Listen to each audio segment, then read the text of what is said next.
Hey, Jose. The following footage proves beyond any doubt that the tanks intentionally set the house on fire.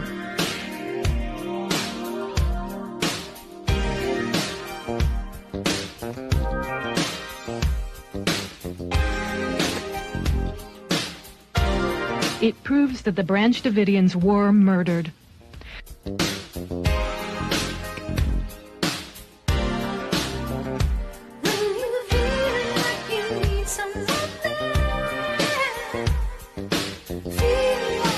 You can see that this tank has a gas jet on the front that shoots fire. You can also see the fire quite plainly.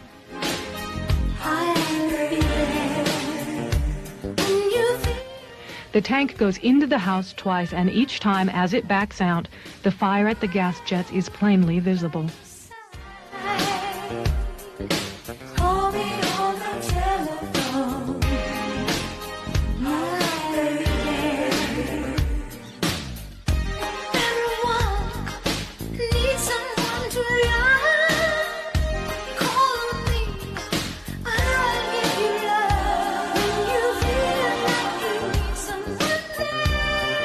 We must all do more to recognize and look for the early warning signals that deeply troubled young people send.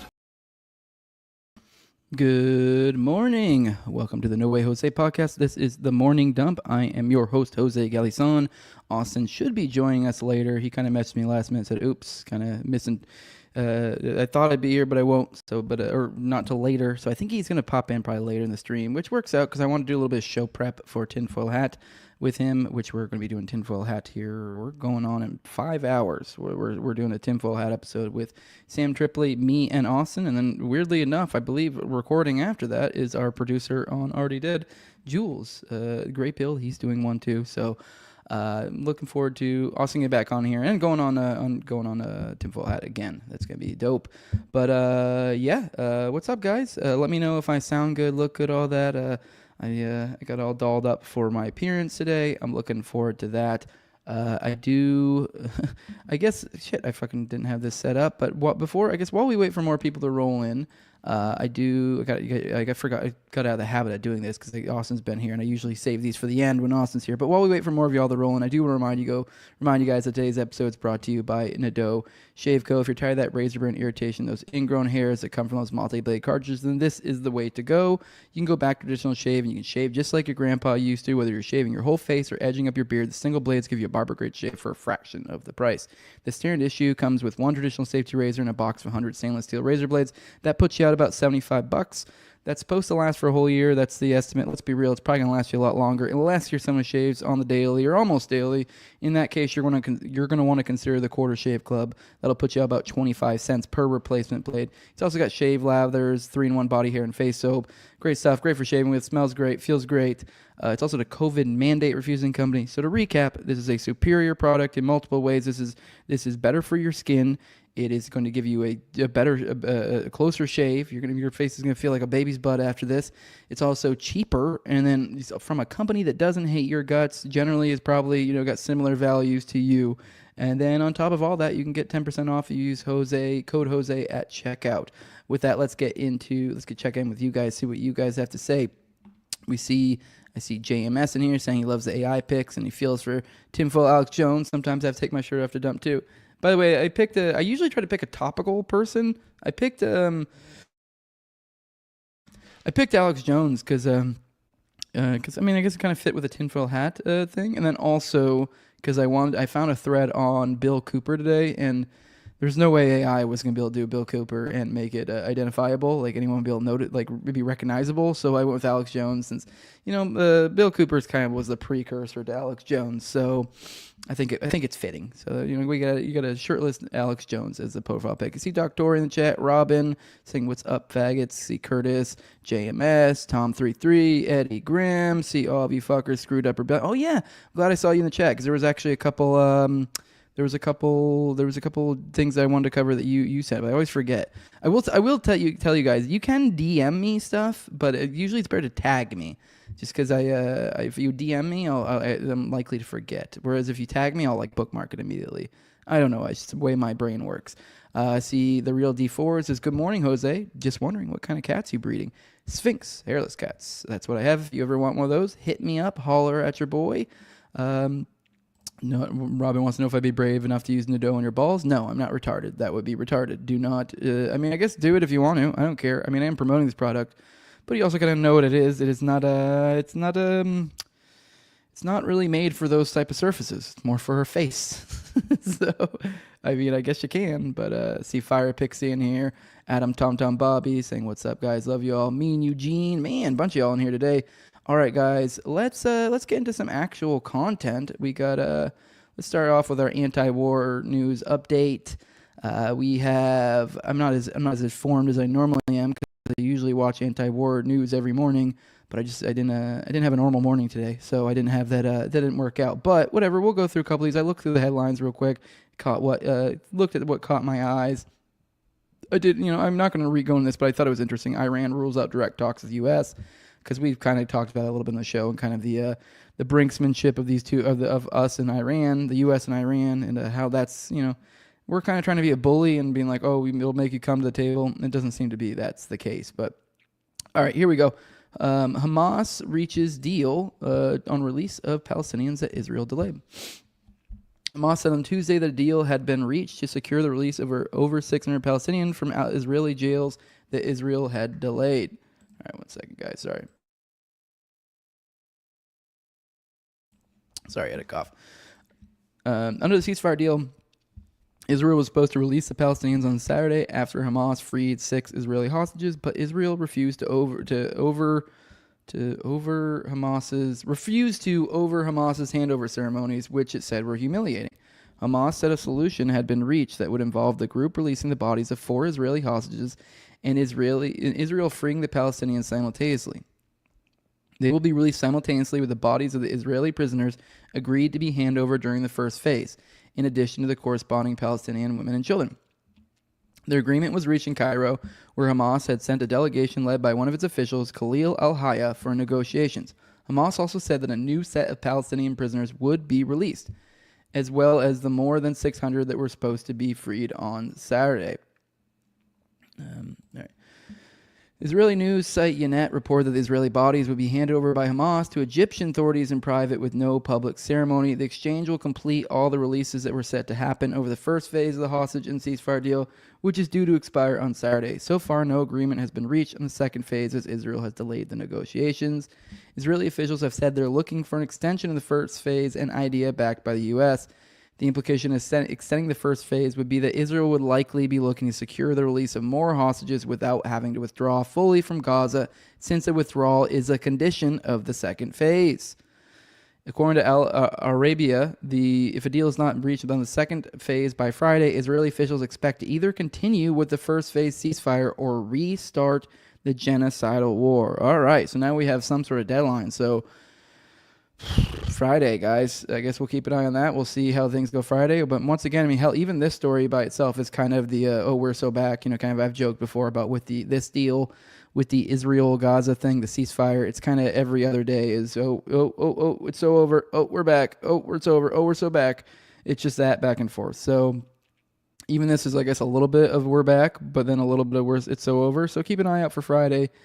I don't know, hopefully once again something happens and things work out. But I guess, yeah, the second phase, I guess, does include, them is supposed to include Israel leaving. So I guess we'll see. Obviously it looks like they're trying to do the same thing they did in Lebanon, where they just kind of don't leave and say they're going to and don't. So that looks like what they're trying to do here, to be honest. So it looks like they're probably just going to try to chill out there as long as they can and drag feet. Maybe they'll continue it.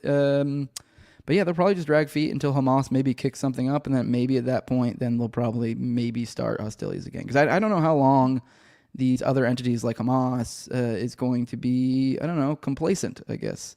Because at a certain point, it's like, dude, what the fuck's going on here? So I don't know. We'll see how this goes. Through the ceasefire, Israel has continuously violated the agreement by blocking certain types of aid from entering Gaza and continuing to kill Palestinians. Since the truce went into effect on January 19th, Israel has killed more than 100 Palestinians in Gaza. If I had to guess, that's probably up to like near 150 or something. Because I think the most recent that I remember seeing was from a week ago, and it was something like 130 or something. So we're probably up around 150 now because that's the nature of the game here. All right, let's see what you guys say. Oh, hey Tyler, what's up? Just checking to see if you guys had anything to say. I see you guys shooting the shit to each other in the chat. All right. On to the next one. I don't actually really want to read this one. I just want to look at I want to point out the headline. You guys can look at this on your own. I just found this kind of particularly a little bit interesting. Sanders introduces new resolutions to block U.S. arms sales to Israel. So I just thought that was interesting because he's kind of been a little bit of a bitch lately, to be honest, on a lot of things. So it's kind of cool to see this. I mean, I guess we could read this, but I'm not going to. I mean, maybe I would just assume that this is probably somewhat toothless or not likely to happen, whatever this is. But hey, whatever. It's cool to see Sanders every now and then go back to his roots of actually not being entirely fucking shit. He's still a commie, but at least he's a commie that doesn't like killing people sometimes. So hey, that's an improvement. We also have Putin backs Trump's idea to half military spending, which I don't know to how far that's going to go. Because I mean, we know, and you guys have been following this show, you know the Hegseth thing recently. There was there was the stuff that came out that was supposed to be like an 8% every year. 8%, continuously, off of obviously the previous amount, not the initial amount, 8%. There was supposed to be this, I think it was 4 years or something, every year 8% was supposed to be cut from the DOD. And I guess that was supposedly misreporting, and come to find out that no, that's not the case. It's not really cut. They're going to divert 8%. And the idea is they're going to take it from these woke programs or these, inefficient blah, blah, blah, blah. And they're going to fucking pump it into areas where they find it to be efficient. So it's just, they're still just getting the same amount of money. So yeah. Back to the halving thing. There was, Trump had said in the past something about cutting the us, Russia, and China cutting our shit by 50%. So I mean that would be cool if that's going to happen. I don't know, but let's read this real quick. Russian President Vladimir Putin has backed a proposal from President Trump to cut military spending in half as part of a potential three-way arrangement between the U.S., Russia, and China. Think it's a good idea. The U.S. would cut by 50%, and we would cut by 50%, and then China would join if it wanted, Putin said in an interview on Monday. So now it sounds like we're getting Putin himself. Trump floated this idea, I want to say a week ago or so. And then we have now Putin, voicing, yeah, that sounds good. So that, hey, this is progress. I mean, I don't know if we necessarily need China involved in this deal, but I mean, if we could get them down to kind of throw some rhetoric out about this, that would be sick. But we'll see. The Russian leader said he couldn't speak for China, but said Moscow could come to an agreement with the U.S. We're not against it. He added that it was a good proposal, and we are ready for a discussion about this. On Tuesday, Chinese Foreign Ministry spokesman Lin Jian was asked if China supported the proposal. He didn't give a direct answer, but said China's limited defense spending is completely out of the need of safeguarding national sovereignty, security, and development interests, and the need of maintaining world peace. Now, I'm going to go ahead and say that sounds like a hard probably not. Although that is the foreign ministry spokesman, so I don't know, maybe if it gets floated up to a higher degree, maybe somebody else have a different idea. But, all right. As things stand, the U.S. spends significantly more on its military than Russia and China combined, which is kind of we don't even really, the idea of China getting, it doesn't fucking matter. I don't think people really have the slightest idea, or most people have the slightest idea of the degree to which we dwarf every other military, every other military. It's ridiculous. It's something what is it we spend more on ours than what I don't know if it's necessarily all of the other countries combined, but it's something retarded and something close to that. So it's ridiculous the amount we spend on it. So I don't think we really need China in this, but I don't know. Hopefully they're not waiting on China for this to happen. According to the Stockholm International Peace Research Institute in 2023, the U.S. accounted for 37% of global military spending. Yeah, I'm probably right. It probably is all of them. China came in second, but was still far behind, accounting for 12% of military spending, and Russia was in third at 4.5%. So Russia and China to combined are 16.5%. We are 37%. We are literally double them. So, like a decent amount over double them. So, them combined. So, all right. When Trump floated his proposal to cut spending, he also suggested the idea of denuclearization. There's no reason for us to be building brand new nukes We already have so many you could destroy the world 50 times over or 100 times over. And here we are building new nuclear weapons, and Russia is building new nuclear weapons, and China is building new nuclear weapons. While Trump seems to be in favor of the idea of limiting military spending and reducing nuclear weapons, he is also advancing policies that will have the opposite effect. The president has backed a budget plan from House Republicans that will raise the U.S. military budget by $100 billion and also signed an executive order. Awesome. Sick. I didn't know that about the budget, so that's awesome. Woohoo, we have Doge. Oh, cool. We saved all this money just to put it back in our militaries for killing people. Oh, that's great. I'd almost rather just give it to the CIA. Like, who fucking cares? What difference does it make? And also sign an executive order to develop a massive new missile defense system, which risks starting a new arms race. Oh, yeah, I don't know if we've ever covered this on this show, but he had floated out the idea. I don't know. He did sign an executive order on it, but it's just such an absurd idea that I don't know where this is going to go, if this will actually happen. But apparently that he had this idea that he wants to have essentially our own Iron Dome, which I don't know if you guys realize this, but we're way fucking bigger than Israel. So, yeah, I mean, the idea that we're going to do an Iron Dome is like insanity. Like the amount that would cost would be just unreal. Like it's just borderline incalculable. So yeah, I don't know. I don't think that's a great idea. Let's pop back in the chat, see what you guys have to say. CIAs and tax funded, black market funded. Well, but it's also funded. But what I meant by that, I meant like the USAID stuff, like with the idea of like, because that is CIA funding. That does it multiple ways. I think you have like your like you could almost like call it like gray and black, type stuff. So like the gray, it's almost like a grayish, like something that's like in the gray area of being bad. So you have like your, I don't know, like color revolutions. So because obviously they're going to be able to be like, oh well, this is in America's interests, but they're not going to ever come forward about. They're going to say it's in America's interest, but I mean these are things that like decades later they admit, and it's kind of like we know. And point being is like so it's kind of like, not that big of a deal if some sort of like that gets, but now if we're talking the shit that like me and Austin talk about a lot, like Gladio, like literally like false flag or like child trafficking. Yeah. I mean, I'm almost certain that funds is probably likely things like, once again, the child trafficking money there. There's probably like the things like the drug trafficking, like they're taking their money from those type of sources, from the black market, whereas it's almost like a gray market, I guess you could almost say, when it comes to like the USAID thing. It just depends on what its purpose is for, I think. Like if you're doing really dark shit, then it's probably gonna be black market entirely. Whereas if it's like, I don't know, not as dark, just something a little bit more like, I don't know, something that you could see a Bolton character, or somebody arguing for on the news, it's probably going to be something like a USID or front to another front or something like that. One of those shell games type things. Whereas if it's like crazy shit, then yeah, it's like, okay, we're going to completely keep this off the books, because that would be retarded if we kept this on the books. Although we have a bunch of idiots out there that seem to think there's some sort of magic Epstein list out there. But, yeah. So CIA uses all organizations to hide within. Oh, hey, what's up, Alan Mofo?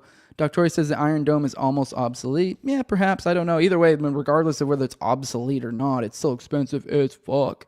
So, yeah, friendly reminder, Dusk is a DOD contractor, but no, he is not benefiting from Doge. Yeah. Well, I mean, I'm assuming there was sarcasm there, because, yeah, it is like, yeah, he's benefiting. Like, okay, like, I get it. Like, he doesn't benefit anything. Like, dude, he's solidifying contacts. He's solidifying relationships amongst the current administration. These are also things that likely are going to, like, all this goodwill is, I mean, this doesn't mean I necessarily have a problem with him doing this. I'm just saying, like, human, it's kind of the, like the egoist or even like a objectivist type perspective. It's like rational egoism or rational, like selfishness or whatever you want to call it. It's like, at the end of the day, like in reality, most people are incentive driven and they do the things that are in their incentive, generally speaking. Like hell, even like the examples of people that do like things along the lines of like self-sacrifice. You can even drive it too, because it's like you were compelled to do it. You wanted to do that. You desired to do that. That was for you. Like at the end of the day, like that was something that like you felt the need to do that. Like it's like I don't know, like if I saw a child on the side of the road, yeah, it's like something injured or something, like there's a part of me that's like, I get something out of that personally for myself, for helping them. That makes me feel good. and that's good enough. So it's the same kind of idea. Just the idea that like this guy has incentives. Like yeah. Anyways, I'm rambling. Let me see what all you guys cow farts are obsolete, but the government wants to charge you to combat it. Dr. Tory says government spending makes up around 35% of the U.S. GDP. If we don't cut military spending drastically, the dollar is going to hyperinflate. Yeah, I mean, we're probably going to hyperinflate at some point eventually anyways. So, I mean, I don't know. I don't know that for sure if we're going to hyperinflate. Who knows? Maybe we'll offload into some other system along the way. I don't fucking know. But either way, have your mind for the future. Be ready for the new way things are going to be. I don't know. I'm kind of rambling, but all right. Let's get into the next story. This one I thought was particularly interesting. I guess we actually got Ukraine to agree to that mineral deal. Like I remember we talked about this a while ago. It was the one that was something like a 50% of like their future. I mean, we'll read this and see the specifics. Maybe it's not that exact one that was floated out earlier, but if it is, that's nuts because it's like I took that as like almost like a fuck you offer and like I'll throw this on the table, kind of almost like the Israel offers for a lot of this negotiation where it's like no one's going to accept this. Like the idea you're even saying it is just ridiculous. And that's kind of how I felt about it. It felt like it was almost like an FU to kind of stringing along Zelensky just to be a dick to him. But I guess it looks like maybe he went for it. Let's read this. Ukraine and the U.S. have reached an agreement on a minerals deal after the U.S. backed off on one of its more contentious demands that the Financial Times did report on Tuesday. Okay, so I guess we backed off a little bit. So I guess it was a serious thing. I assume maybe this was like a negotiation thing and it was like part of some like thing just to fuck with them because it was just such a ridiculous offer. And I assumed it was kind of be one of those ones that like the offer got thrown on the table and then, the other party just kind of walks away, kind of feeling disrespected as the intention I thought was, But all right, the report said the U.S. had dropped the demand for it to have the right to $500 billion in potential revenue from Ukraine's rare earth minerals and other natural resources, an idea that Zelensky has publicly rejected. Okay, so they dropped the right to $500 billion in potential revenue. I think maybe that's a 50%. All right, let's read more. The agreement, which was finalized on Monday, will establish a fund where Ukraine will put 50% of its proceeds from rare earth minerals and other resources, including oil and gas, and the fund would invest in projects in Ukraine. The activity of Naftogaz, Ukraine's largest oil and gas company, and other state-owned enterprises that currently fund the Ukrainian government will be excluded from the fund. I mean, while I am like part of it, there's a part of me that's kind of like, I do like this idea of like, fuck you, Zelensky. This is like, what was the fucking treaty after World War I? It's like a Versailles Treaty. This is like reminds me of some shit like this. Like we're putting them. I mean, don't get me wrong. I'm not saying that this is like this by itself will like cripple this nation, but between all these other things and then who knows what other what other demands they have to end up fulfilling later. I don't know. I feel like this could be bad, and I don't think this is a good thing, personally. I mean, maybe this somehow is part of some sort of plan to end things, but I mean, this initially was floated out and this all began as some sort of like, as in return for foreign aid. So like, are we going to keep giving them aid, military aid, while in the other, on one hand, we're promising these guys military aid in exchange for money from them, but on the other hand, we're telling them you need to stop this war. I mean, it's just a little bit contradictory. I don't know. But it's also just kind of fucked up, which I guess Zelensky probably doesn't give a flying fuck. I mean, he's the elite. These are how these things work. People think, they go, oh, yeah, look at Trump. He's just fucking over Zelensky. How great is it? And he sort of is, because he has to tell his country this. He has to put his tail between his legs. But at the end of the day, this guy, he's going to raid the coffers all the same. He's going to, when he's done, he'll be fine.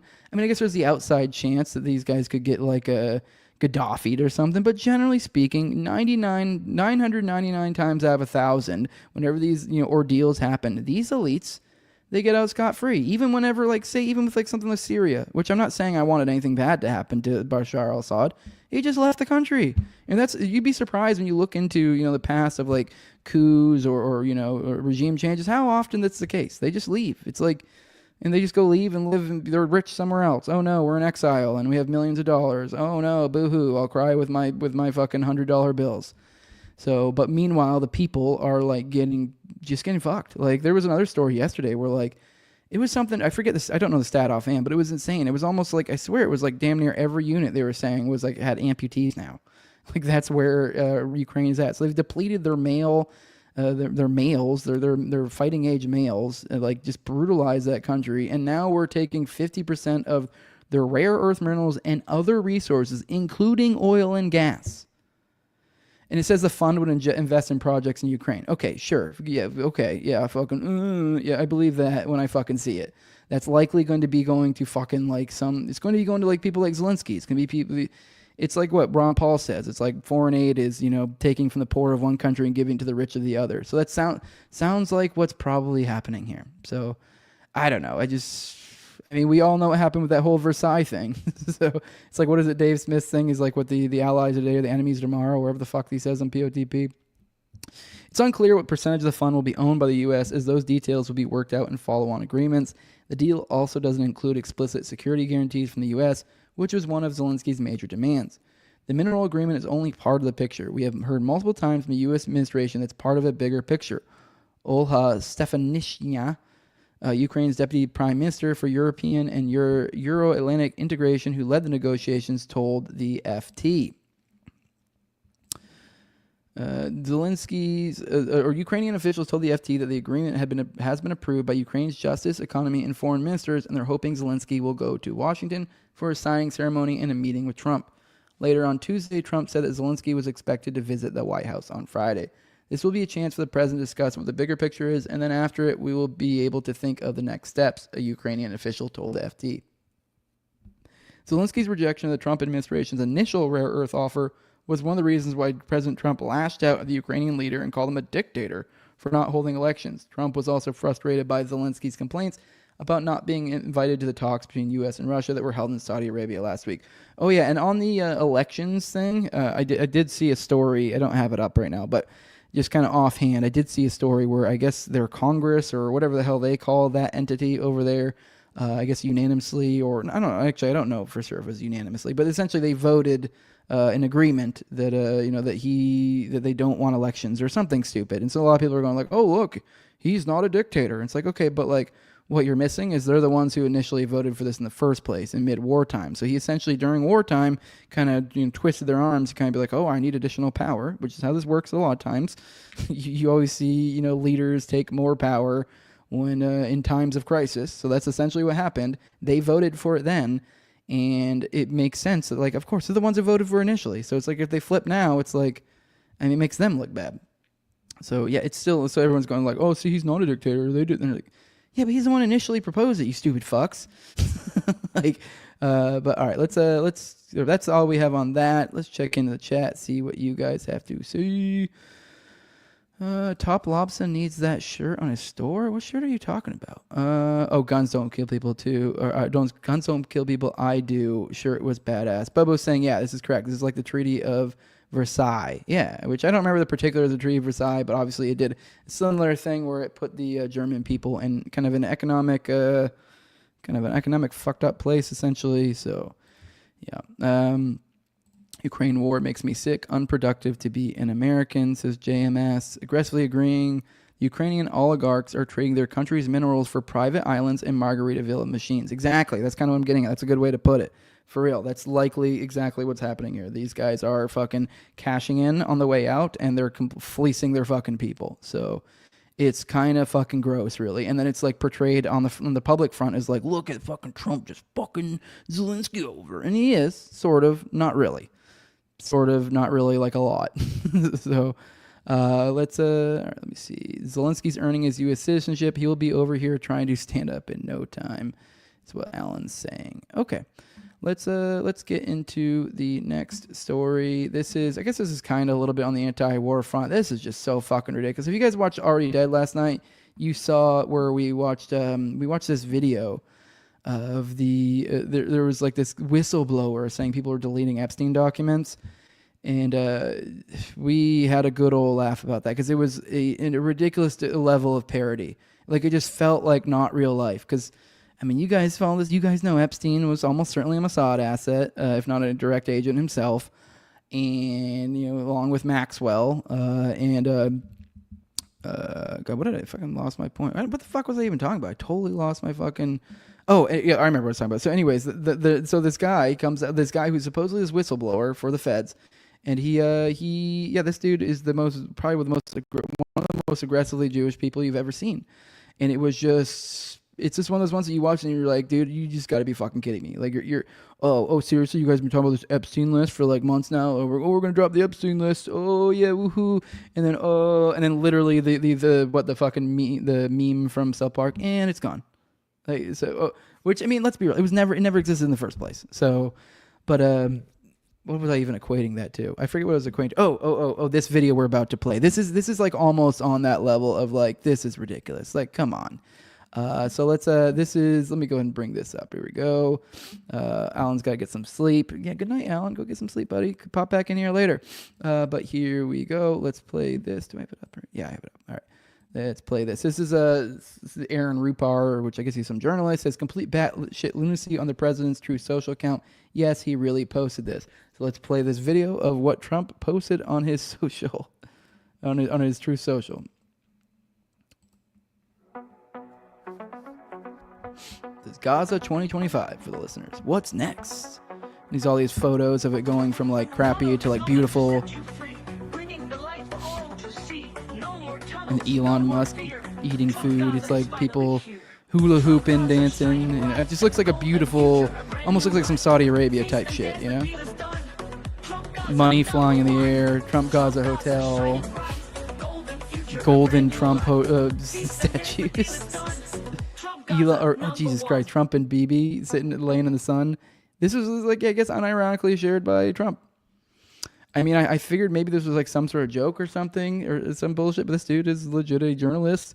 I didn't see anything in the replies that implied this was some sort of joke. So yeah, no, this looks like this is real. This is insane. I mean, for one, obviously, I don't agree with this thing at all, but this is just batshit. This guy really covered it. It is batshit. I mean, that's all I have to say. I just wanted to share this with you guys because this is ridiculous. Yeah. See, Fire Pixie, what the fuck? Yeah, exactly. This is just, what? It's really, the amount of commentary I have for this is just, what? That's it. That's really it. All right, what do we got? All right, let's move into this one. All right, we got, this is from Rage Child. I did not check this out, so I don't even know what it is about. So let's watch it real quick. We'll see. We'll find out. Once again, when you guys tag me and stuff, I bring it up. And that's how this works. Somebody shared Watergate times 1,000. It says Nixon wiretaps spied by his own government. And then someone put an Israeli flag there. So let's watch this. It's a 48-second clip. I don't know what it is. I'm assuming probably a recording of Nixon. Let's go and play it. He has is a bunch of real left-wing group. That's it. He's got a bunch of left-wing writers, and they put it in him, and that's the way he is. And they all come from one group. I know. You look at their names, you know. Yeah, I know. Well, it's the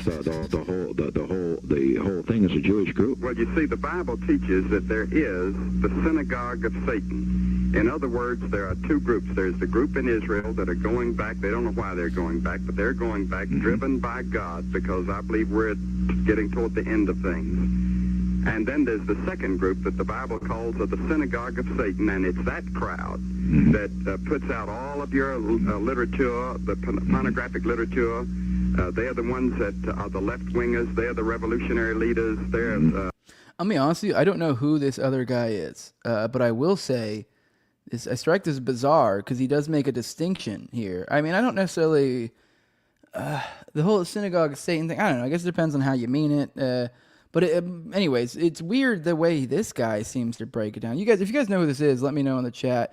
But the weird thing about it is he almost seems to make this like distinction between, he's saying there's like these good ones, and those are the ones who are like being, it sounds like he was, I don't know if he directly said it, but it sounds like he was implying it, being driven to Israel or something, I believe is what he's implying, to almost as if that was like the ones who went there because he said, oh, getting ready for end time. So this guy's looking at it from a biblical perspective, obviously. So I guess he sees the Israel ones, Israelis, as like the good ones. Like these are the ones who, oh, they're going over there. But then he's almost, I guess, saying the diaspora, the ones who, you know, are dispersed throughout the rest of the world. Those are the issues to him, which I find that to be kind of an interesting perspective. I don't agree with it, obviously, but that's odd. It's a weird, so far as anti-Semitism goes, that's an odd version of anti-Semitism. Like, I'm cool with Israel, but like all the other Jews, that's the issue. Yeah, it's a bizarre way to be an anti-Semite, I guess. something fell somewhere. All right. That's bizarre to me, the idea that someone make that sort of distinction. But all right, yeah, let's check and see if you guys have any thought on that. The other guy is Top Lobster. Someone says Schofield Bybee. Yeah, old school anti-commie Zionism. Yeah. I guess so. That would make sense. Billy Graham. Yeah, I thought maybe it was Billy Graham. Let me see. That kind of just the Bible. And I feel like I vaguely recalled that this was a thing, that there was supposedly some sort of clip of Nixon and them talking together. So, bro is a dispensationalist while also being mad at Jays. Yeah, it's like, what the fuck? But the weird thing is, it's like, this is almost like literally like if Israel was inventing anti-Semitism, like this is almost someone they'd want. Be like, be mad at all the other Jews, but we're cool. Because, I mean, they want to drive the diaspora back towards them. And it's like, well, why would we want that heat? But, someone said UAE is several countries coming together. I don't know why, but that just reminded me. I just wanted to kind of make a note. I did, when we were talking, I meant to, kind of do a little sidebar on this when we were talking about the Israel-Gaza stuff.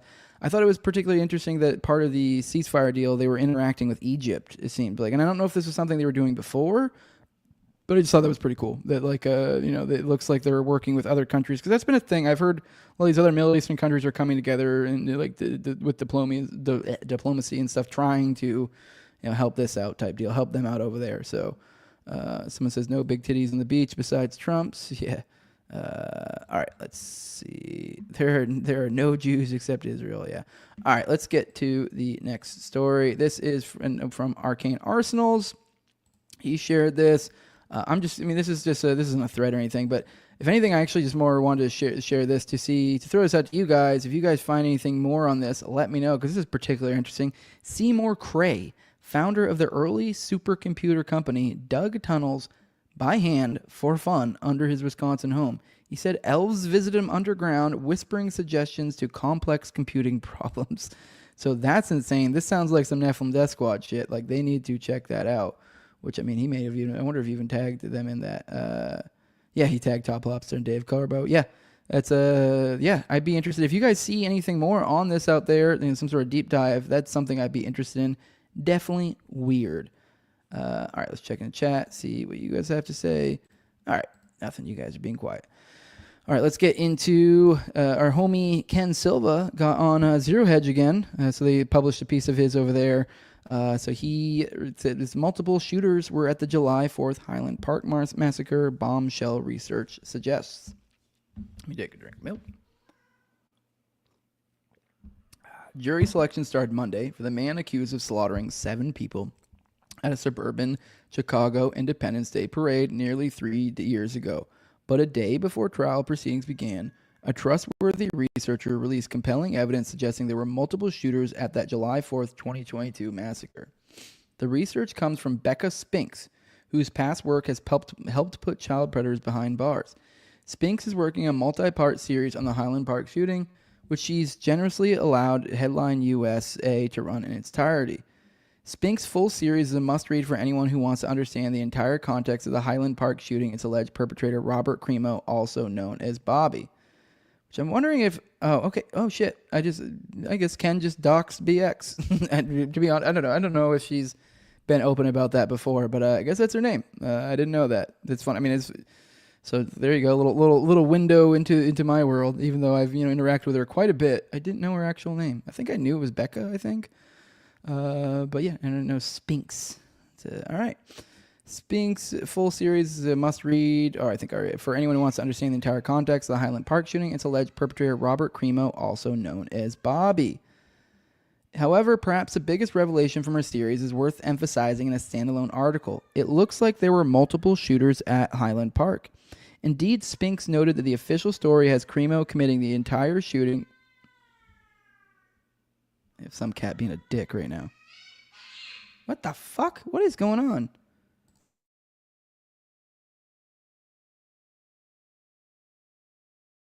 I'd yell at the kids to deal with the cat. All right, I don't know what the hell that was. That was weird. I was thinking it was one of the cats just screaming at a door. They do that. Well, they'll be like, "This will be a door," and let's be like, because they want in, like to the kids' rooms or something. Anyways, sorry, that was weird. All right, let me make sure. Okay, cool. This is what you guys get on this show. All right. However, perhaps the biggest revelations from a series is worth emphasizing a standalone article. Looks like there were multiple shooters at Highland Park.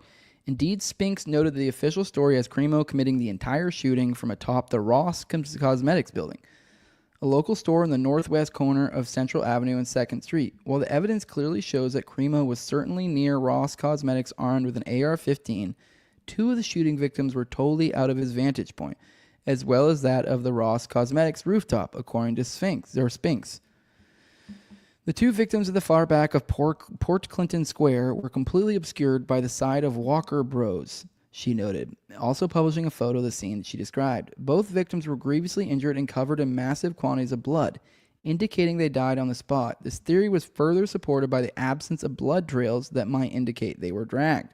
So just to recap, the idea is that there were people shot at spots that he simply just could not have, been able to, reach out and touch him with a bullet type deal. And these were people that you can tell by the blood spatter that they weren't moved or anything. Further supporting the multi-shooter theory are witness statements. Some saw a person dressed in black on top of Ross Cosmetics. Some saw a person dressed in white wearing a hat. More than one witness described a man with a yellow backpack running away from the scene. Bobby was not carrying, nor did he even possess, a yellow backpack, Spinks noted. Some eyewitnesses were clearly wrong about their descriptions of the shooter, and at least one seemed to be purposefully lying. Spinks focused on someone she found to be particularly credible, witness and near victim Michael Schwartz. I saw this guy shooting, I saw where he was, I saw his eyes, and there was no question this was the only shooter and he was on the ground. I don't know where they're getting this roof stuff, Schwartz told the media, describing an athletic man positioned in a true military crouch and whose demeanor was military-style and methodical. Oh, shit. I mean, for those who are, I know there's some gun nerds out there, but I think you guys know what you mean by the crouch. I mean, there is a specific, literal, stance you have to get in. So, and most people, unless you're someone who's, trained in shooting, you're not going to know that. I mean, honestly, most military people probably may not even remember. Although, military people typically... Depends on your job, but usually you have to qualify at least before you deploy. I think, but when I got out, it was like they were making us do it every 2 years or something like that, or 2 or 4. So maybe if you don't have a job where you're actually working combat, you don't do it a ton. But even then, you're still familiar with the idea of the crouch, the different stances that you get in, because it's a big deal when you do your qualifications for shooting. So point being is it's kind of more militaristic. To see someone in a crouch like that, it would at least imply they're a recreational shooter or something. They receive some sort of training, because it's not something that's just someone, that just never really got any sort of formal anything, even if it was just from a dad or somebody that showed them. But even then, that's, I don't know. My point being is, it just seems if you're doing that sort of a true military crouch, if that's what he's saying, literally the perfect stance where you get in a crouch to shoot. It's pretty distinct, so you would know. Although I don't know, I wasn't there. It could just be some dude seeing someone crouching and thinking it was more impressive than it was. I'm oh shit. So I don't know. Anyways, Mr. Schwartz is a uniquely reliable witness because the amount of detail includes testimony. Studies have shown that eyewitnesses who include the most detail are usually the most reliable. Strengthening his credibility even further was his refusal to adjust his memory of the incident, even under the influence of external suggestions, Spinks noted. I'd be interested in what this guy does for a living, because what he or his past, I guess, if he was prior military, or if he was some sort of arms instructor or something, because this would up the claim about the military crouch. Because I found that interesting, because it's one of those things that it's kind of unique for someone to take on that sort of stance, because people see people in prone all the time. You see people. But so far, I don't know, crouching, and then probably maybe the different stances around barriers and stuff, I think most people aren't familiar with. But prone and just, I guess, obviously normal standing, I think most people aren't, familiar with the correct stances. So it would be an odd implication of if they were doing that. But there's another reason that his memory of the event felt like the most important one. It made the most sense. A shooter standing in the corner of 2nd Street and Central Avenue, directly in front of Port Clinton Square, would have had a direct line of sight of the 2 victims laying at the back of the plaza next to Walker Bros, a position that was completely obscured from Ross Cosmetics. The Cremo trial is expected to last for months. Headline USA will continue coverage as it develops. Definitely go check out, keep an eye on, Headline USA, old Ken Silva. I'm sure he'll be reporting this a bunch. And then BX, she's done a bunch of coverage on this. So if you want to dig into this even further, I'm not going to exploit her material and literally cover it here. Go check it out for yourself. You can get into the details of this. She's done a lot of coverage on this sort of stuff. So, all right, let's check into the chat. JMS says cats aren't domesticated. We are. Yeah, they do that. They really do shit like that. They piss me off. They'll literally be like, I don't know, they just want in some room, like the kids' room. They'll just sit there and scream until I fucking come and let them in. So, yeah, they're dicks sometimes. Bubbo says, JB Pritzker's fat ass, I guaranteed, would have tried pushing for this fat fucking governor hates guns. I must protect the people of Illinois from guns as I eat another cheeseburger. Okay, well, that's odd. There's something crazy going on with the Highland Park kid. His crazy raps alone made you wonder what was wrong. Yeah, that is true. He had like a weird video that came out, I believe, shortly before or whatever. I vaguely recall something about that. It was very odd. I didn't really know. It was very, how do I put it? It was almost one of those things that you watch and you're like, I bet you I could really overanalyze this for symbolism and weird shit. Like he was one of those type of ones. So weird guy for sure. Okay. Bobo again saying that holy shit, that's where Nordic mythology has elves. They are underground. Obviously referring to our underground story a little bit ago. So, that is interesting. Yeah. All right, let's get into the next story. Let's do a little bit of digging back into the Ziz cult. We have a couple updates for you guys here. Let me see. Here we go. I keep meaning to bring this. This is a little bit old, but figured add a little bit to this. So this is Andy No. Make sure you got that up. Andy No. So I found the Twitter/X account of deceased Ziz trans terror cult member Amir Dayan Emma Borhanian. He was deep in Antifa anarchist ideology and followed several prominent Antifa accounts, like Antifa propagandist writer Grim Kim, 2020 Violent Riot Chaz organizer Seattle Luther Liberation, and Emily Gorsensky. Borhanian posted about the importance of killing Nazis and argued repeatedly that killing is central to justice and vengeance against evil. In November 2022, Borhanian and his comrades carried out a sword attack on then 80-year-old Curtis Lind in Vallejo, California. They impaled him and cut out his eye. He shot them in self-defense, and Borhanian died. His comrades promised vengeance, and in January 2025, Lind was assassinated in a blade attack before he could testify at the trial. Borhanian worked as a software engineer at Google and lived on the Ziz Vallejo commune up until his death. He grew up in Hillsborough, North Carolina. His family fundraised $20,000 on GoFundMe without disclosing what he did that caused him to die. Leftists have honored Borhanian for being a trans person killed in gun violence. Which I will say, I don't really care for these. These are just gay. Because Andy No keeps doing these throughout this, which I guess it makes sense. I mean, his audience is kind of boomer cons. So it is like everyone is like, oh, the leftists are doing this. And yeah, they probably are. But it's like, I just feel like it just shows a few screenshots of leftists being faggots and being like, it just seems kind of anecdotal to me. And it just, I don't know. It just seems gay. Why are we including this? So let's look at this. Let's look and see. This is this fucking bizarre looking fuck. And then we have, I guess, his, where is his, he said he found his Twitter. So, found his following. So the people he's following, whatever. Okay. Oh shit. I didn't mean to do that. Fuck. What just happened? Okay. Damn it. Sorry. I accidentally clicked out. What the, God damn it. Stop it. All right. Sorry. Here we go. This is Emma. Here's the @ if you guys are interested. God fucking damn it. All right. Sorry. Here's the @ for those who are interested. This is @ EREIFYING. That's Emma Reifus is her name. This is I believe this is the one. So this is just stuff from her or him or whatever the fuck it is. It'd obviously be right to kill every Nazi, not just Hitler. Like if you spare a guilty person because they happen to also be a scapegoat instead of doubling down, you're contributing to constructing the frame of punishment rather than vengeance, where punishment is like no subjunctive dependence where you utterly contain them. Anyway, my point is that no matter what logic you can give for why forgiveness of actually evil acts is necessary, because otherwise you'll benefit some greater/more distributed evil, I can solve that with more vengeance. Now, I do want to back up a little bit. I actually give a little bit of a recommendation, too. This actually came from, I believe, one of my patrons, and I checked it out yesterday. There's a 2-part series on TrueAnon, which I believe they're a little bit more like a lefty. They strike me as like a center left, so you guys know, like whatever. They were cool though. They're funny. I enjoyed them. It was a good. I listened to the first episode. The second episode was behind a paywall, but this really explains a lot of the Zizian stuff, the philosophy and stuff. And I'm now reading this, and like it makes. I'm kind of like understanding more. They really, it's just I believe it's like ethical rationalism or something like that. And these like it's just retarded idea of like I mean, I can't really explain the philosophy in like a quick second, but the idea of like things need to be like super rational, and then it's this weird idea of like to the future, but like it literally has to be.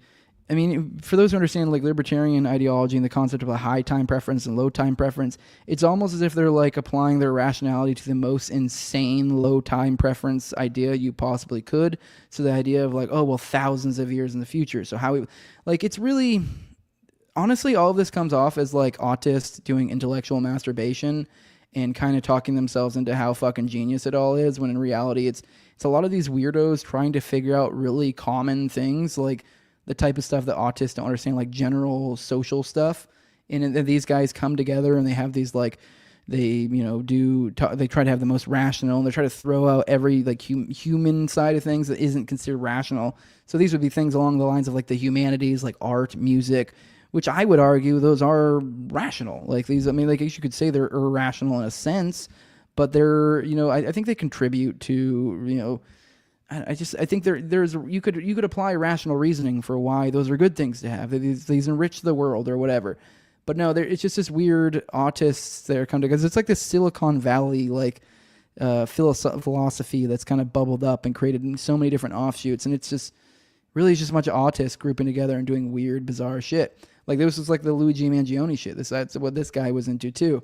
I'm pretty sure that like thing he went to Hawaii was some sort of offshoot or something. I think that was the one where they literally come together and like a group of them, and we'll just sit there and like, talk about their most, their biggest issues. So like, I don't know, let's say you had a porn addiction and you went to this group and there were like 8 or 10 of you guys in a circle, and then you tell everyone, hey, I have a porn addiction, and then they all go, okay, well, how can we solve it? And then you go around with everyone's problems, and it's like, I feel like that kind of thing only sounds like it would work if you're autistic.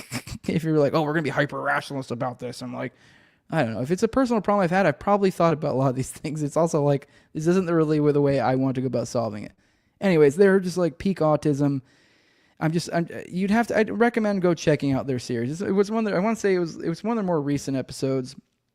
So you can find it. I mean, you probably could search Ziz or something and probably find it, but I would highly recommend it. They went really deep into it. And like, I'm just saying, like you read this and it almost reads like someone doing this like weird, logic tree type shit. And so this is, well, it doesn't make any sense. Like in a certain sense, if you understand that context, it makes more sense. But so much of these weirdo shit is borderline unreadable because they're in this like next level, like so insulated amongst each other's jargon and logic and whatever, and they're kind of stuck in this mentality.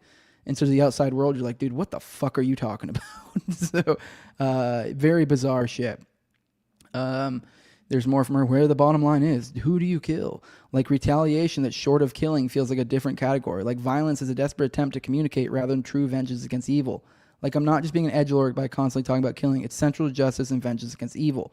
No, he's not being an edgelord. He's being an ethical rationalist or whatever the fuck these guys are, because they're like an offshoot of that or whatever the fuck. I forget. I feel like I butcher the term. I might be getting it wrong. But, this is him literally like logically in his head being like, well, this or that. And that's what this is. And I don't know. It's bizarre to see. I feel like I'm kind of, you guys probably are like, what the fuck is Jose talking about? Doesn't make sense. But I think if you check out that TrueAnon episode where they go deep into it, it's like a 2-hour first episode. The second episode is, I don't know how long that one is. That's behind the paywall. But either way, they probably did in the realm of like 4 hours on the Zizian stuff. So, and the first one's like all philosophy. So I recommend it. And that one's the one not behind the paywall. Here's Andy again saying, weeks ago, I contacted the Solano County DA's office after my investigation led me to discover that Ziz Trans Terror member Suri Dow was actually being charged under a fake identity and a fake birthday, something her defense will exploit at trial to make jurors question if prosecutors have the right person over the 2022 attempted assassination of Curtis Lind and the killing of fellow Ziz member Amir Emma Borhanian. And so I guess this is when I guess they're saying the defense will exploit this now. So I'm assuming the implication is that now they're aware of it, and because they acted like they weren't aware of it before. So I can now confidently report that Suri Dow is the alias of Tessa Burns, a 24-year-old female award-winning former child genius from Denver, Colorado. All right. Burns was adopted from China by a well-to-do white lesbian couple. As a teen, she was vocal about her support for open borders. She was awarded a full scholarship to attend Arizona State in 2019. When she was arrested over the deadly and violent attack, she gave law enforcement an alias. Her family has been uncooperative in confirming Burns' identity to prosecutors. All the members of the Ziz group used multiple aliases. Burns attempted to escape from custody as being housed in a special medical ward. Burns identifies as trans non-binary now, they, them, and used to use both male and female pronouns. She previously used the alias Eliza. Her lawyer has tried to shield her legal name from the court and prosecutors. Burns' lawyer, Brian Ford, told me, "All I can offer you is what I have said before. I have only ever known my client to be Suri Dow. Other than that, I am sure that Suri would prefer not to be in the news at all. They are not overly involved in any of this." Okay, so the lawyer is basically sticking to what I'm saying is this is all I've ever known this person be Suri Dow. So they're playing. It almost seems like they're playing dumb for this. Is what he's saying. So here's the photos. Man, what trans does to a person. Fucking look at this. This was I mean, not the greatest. But I mean, I don't know. She's like looked relatively kind of pretty, healthy. Like I don't know. A normal girl, and then look at this fucking troll.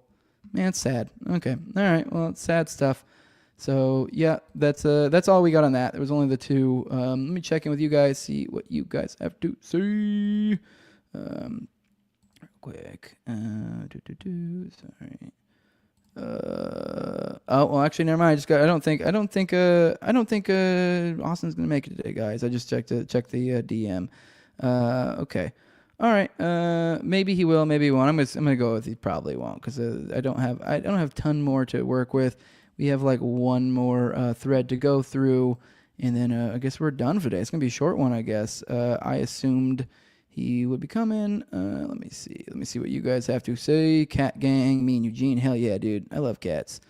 Ever worry your cats might start a rogue ethno state? Yeah, I mean that's the idea. That's what we're trying to do here. This story hurts my brain. Her, she, he, Zimmer, zip, what? Yeah, that's kind of the thing. Like, it's trying to wrap your head around the story at all in any way is ridiculous. So, Bobo says, "Are you just the most self-aware autist? You understand both sides of the issue?" I don't know what issue you're referring to, but I mean, obviously I joke and say, oh, autistic or whatever, but effective altruism, that's the term I was looking for. So I guess sometimes I've heard people refer to it as like rationalism, this or that. I don't know, but it's effective altruism. That's what I was thinking of, because the idea is effective being like into the far future, and then altruism. So this is, if you understand that context, that's kind of, you can understand what that weirdo was fucking getting at with the whole like, well, if we do kill Nazis or if we don't, like, how is this going to affect justice or punishment and blah, blah, blah, blah. Like, that's what she's doing. She's running through her head like kind of almost like a troubleshooting tree of like, if this, then that. Like, that's basically what she's doing.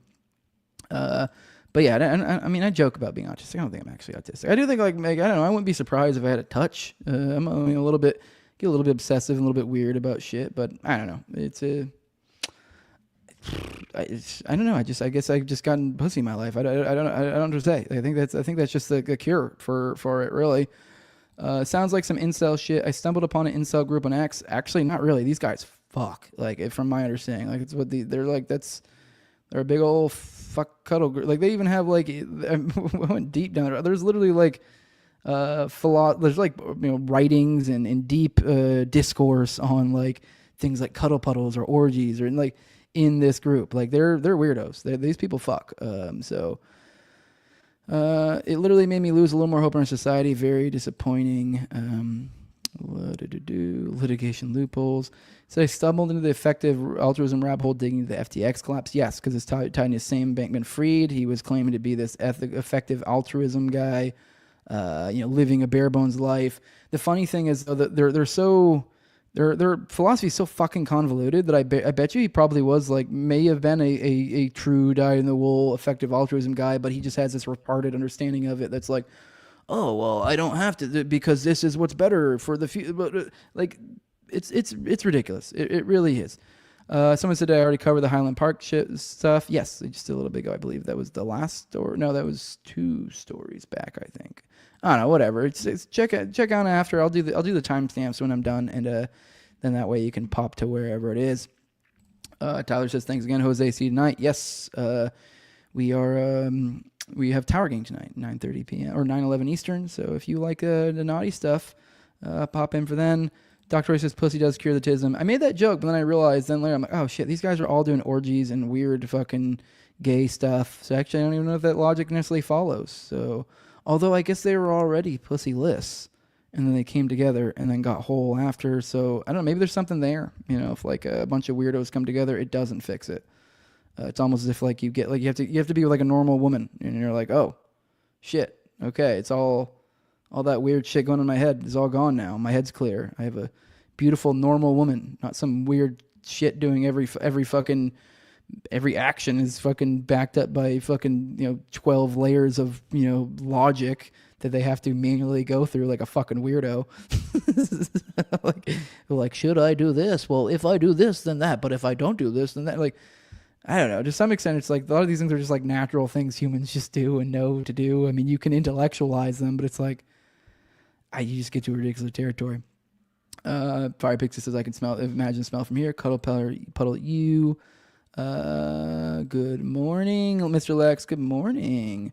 All right, let's get into the final story for today. I promised you guys we would get into. Let's see, someone says it cures autism, not schizophrenia. Ooh, good call. That's a good way to make my little theory work. All right, let's get into the last story for the day. Unless Austin shows up last minute, and then I wanted to I was hoping to spend another 30 minutes or so kind of going through our notes and honing them more for the show. But, I mean, we definitely have more than enough to work with for today. But either way, I don't know. Who knows? Maybe it'll show up. But I have for you guys right now the death of William Cooper, a thread on that. Figured you guys might enjoy that. Because that's one that's that's on our Already Dead like hyper reel or a little intro thing. That's on that. And I've never really dug too deep into it. So, hey, this works out. Here we are. Now we get to dig into it together. We can learn about the death of William Cooper. And now, when we watch Already Dead and we see the intro, we'll go, oh, yeah, I know it. Eventually, we'll get to where every single person on that intro, we know the story behind. All right, death of William Cooper. On November 5th, 2001, Bill Cooper, patriot, truth teller, and the voice of the hour of the time, met his end in Eagar, Arizona. Officially, they say Apache County deputies were there to arrest him over some petty local disputes, aggravated assault, and endangerment. But ask yourself, why? Soon after 9/11, when Bill's warnings about a false flag attack hit too close to home, that night gunfire erupted. That was weird. I guess they're saying he had warnings about a false flag attack right after 9/11. They're saying that was too close to home. Okay, the phrasing there was weird. That night, gunfire erupted. Bill shot a deputy, they said, and they gunned him down. A clean story, right? A perfect cover for silencing a man who knew too much. Did he shoot the sheriff but not the deputy though? That's a stupid reference. But yeah. All right. William Cooper, born in 1943, was no ordinary guy. A Vietnam vet and Navy man, he had access to many classified documents, and by the 1980s, he was leaking information on the Illuminati network, tales of UFOs, secret bases, and a government hiding apparent alien agendas. His 1989 document dump on MJ-12, a network strand within the cabal controlling extraterrestrial secrets, lights the fuse. Bill wasn't just a whistleblower. He was a one-man war against a machine of lies, setting the stage for life on the run from the truth's enemies. I mean, that was a pretty highfalutin little paragraph for him, but okay, I know a lot of you guys do love him. I have only listened to him a little bit. I mean, he was okay. 91, Bill drops Behold the Pale Horse, a book that's half manifesto, half prophecy. It's got everything: Illuminati plans, FEMA death camps, and a blueprint for a new world order. He claims his source from intel he saw in the Navy, stuff so explosive he's shocked they let him live. The book spreads like wildfire, turning him into a target for the powerful.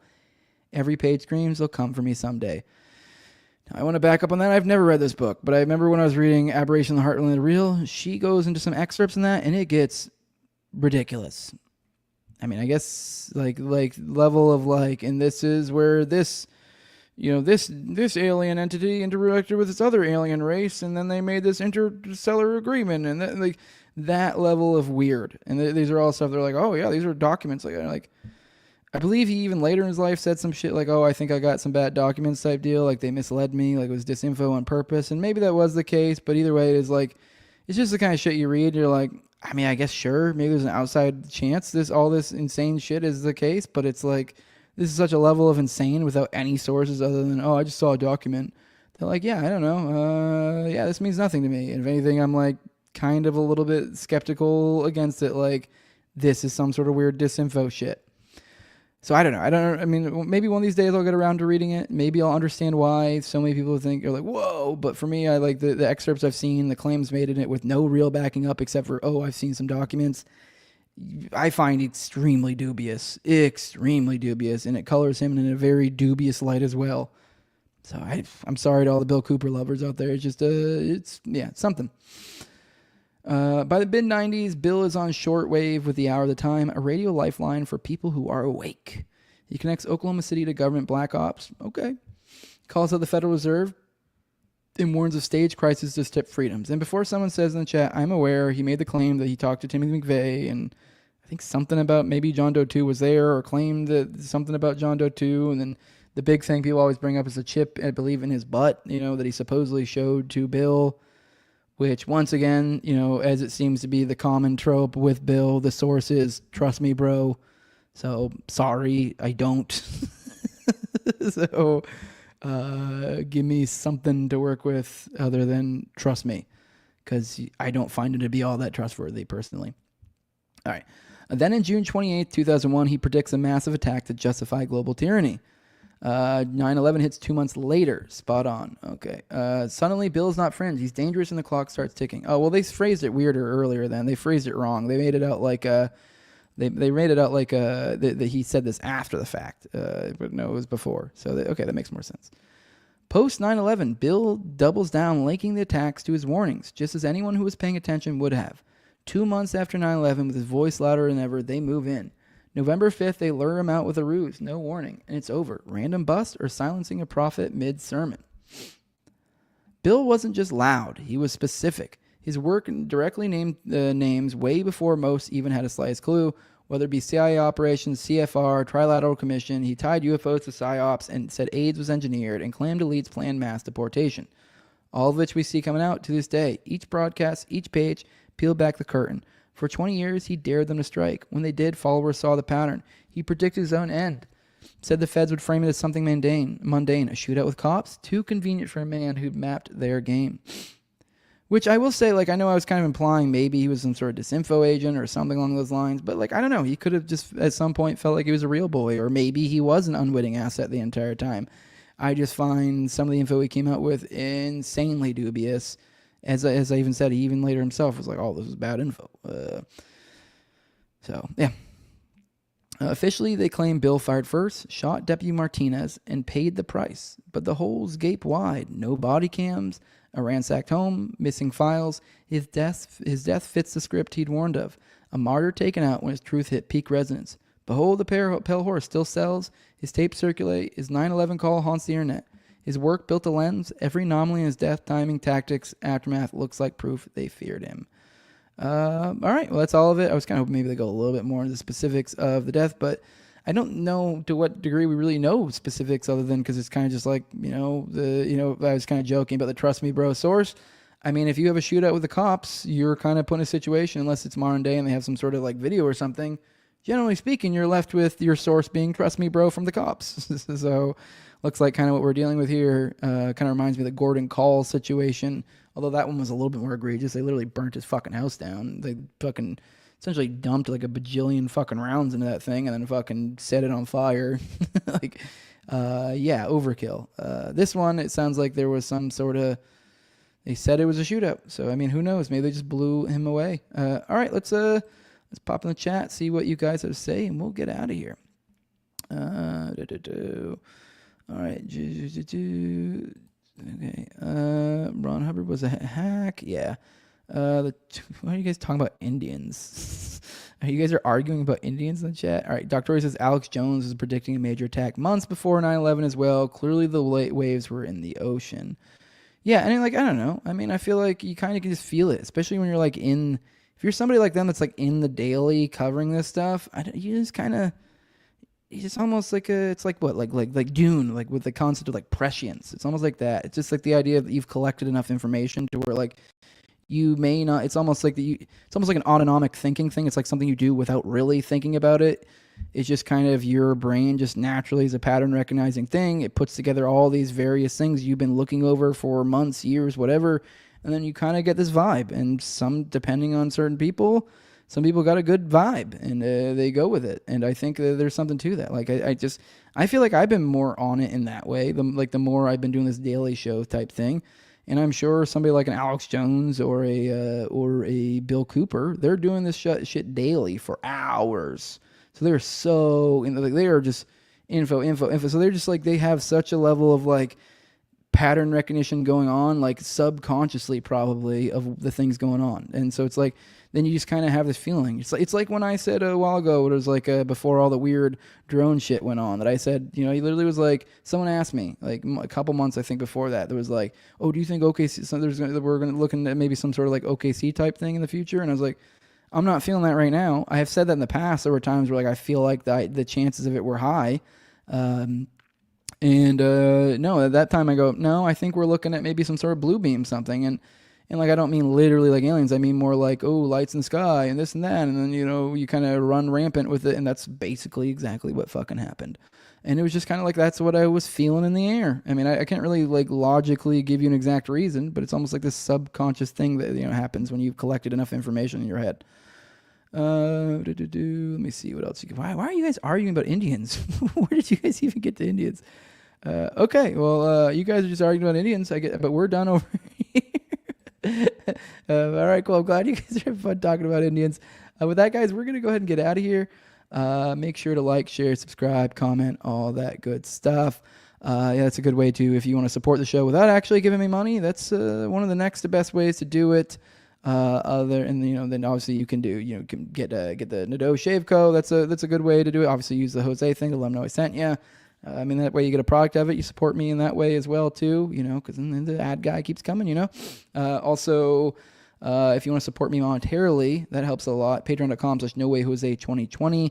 The lowest level is $2. That's where you get the early access to the episode. For example, like my OKC with episode with Jonathan Franklin and Richard Booth. That's behind the paywall right now. I also have a True Detective Season 1 analysis episode with Stephen DeLay behind the paywall. So those are going to be in there for, like, I'm going to be dropping the OKC one on Friday. The other one won't drop till next week. So like I said before, guys, I'm upping the amount behind the paywall. And I'm also going to, start recording more. So give it a few weeks, and I'll probably start releasing 2 to the public regularly. And then the payers will probably have 2 to 4 behind the paywall at all times. And so and it'll be longer behind the paywall as well. So that'll be a bigger perk for you guys. Also, there's an ad-free RSS feed. You also can be a talking head on Already Dead with me and Austin on Tuesdays at 9:30. The second half of the show is a call-in show. Also, I read off every episode my sponsors, which is the highest level of my Patreon, just to give them a shout out and tell them I love them. My co-host and Tower Gang at Tower Gang Toad, also at Abrogate D's, at ZOVRACK, at _Infinite Zeal, Tim Tuttle, at Jolly on Klebold, Will Bell, Delicious Blueberry Rabbit Eye Wine. I'm a big fan of the show, Torn May, and then at INWARD Lover. As I said before, make sure to like, share, or the like helps a lot. Just go super quick, takes you no time. Go hit that like button. And if you are listening on audio, please go leave a 5-star review. Helps out a lot. Keep an eye out for me and Austin's appearance on Tinfoil Hat. It's going to be a banger. So let's run through here. Here's LPR. I started to rewatch True Detective Season 1 last night after your show. Got through 3 episodes. Dude, it's fucking such a great show. Bye, Bobo. Trying to see if there's anything else for you guys. Nope, you're still talking about Indians. All right, we're out of here. It says sorry. All right. Deuces. Love y'all. Bye.